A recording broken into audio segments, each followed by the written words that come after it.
Jess, I have to be honest, I'm still reeling from what we just listened to. That debate clip from the Daily Express, it's absolutely harrowing. It really is, Mia. And I think the first thing that hits you is the sheer scale of the suffering. The chair of that inquiry read out testimony after testimony, and it's almost too much to process. She thanked the 260,000 people who signed the petition to make that debate possible. That's a huge number of people demanding action. Exactly, and she made a powerful point. This inquiry should never have needed to happen. The system was supposed to protect these children, but it failed them completely. Let's talk about some of the testimony. One survivor said she was raped by 600 or 700 different men over 3 years. How does that even happen without anyone noticing? That's the terrifying part. It's a systemic failure. Police, social workers, local councils, they all received multiple reports. But because of what Nigel Farage called racial sensitivities, they didn't act. Perpetrators were largely from Pakistani heritage gangs, targeting white girls, and authorities were terrified of being labeled racist. One survivor described being raped by a dog while men filmed and laughed, making bets on whether the dog could actually do it. That's not just abuse, that's pure evil.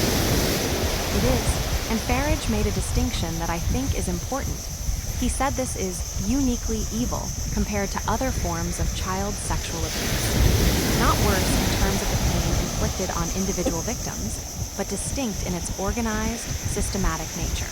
These were gangs operating openly, using children's homes as proving grounds. There's a quote that stuck with me. They would toot the horn of the car, and then a child would be taken to the front door by a staff member of the children's home. The staff were complicit. That's the cover-up. And the inquiry chair said something that really gets to the heart of it. She said, we have a responsibility to finally act. Not to talk, but to act. She's releasing a report in the coming days that she claims will change Britain for good. Farage then suggested something interesting. He said MPs could use their own powers to turn committees into courts with subpoena powers. Why hasn't that been done before? Because it requires cross-party unity and real political will. He pointed out that during 14 years of conservative government, there was no proper judicial inquiry. And the current Labour government hasn't done it either. Both parties have failed these victims. One survivor said she was bleeding from both her vagina and back passage, went to hospital at 15, and they just gave her tablets and discharged her. No questions asked. That's institutional negligence. And it's not just one case, it's a pattern. The testimony about police officers raping victims themselves, about social workers ignoring reports, about the cultural dynamics where Muslim girls were seen as having dignity, while white Christian girls were viewed as having lower morals. It's all documented. The survivors who spoke, they're incredibly brave.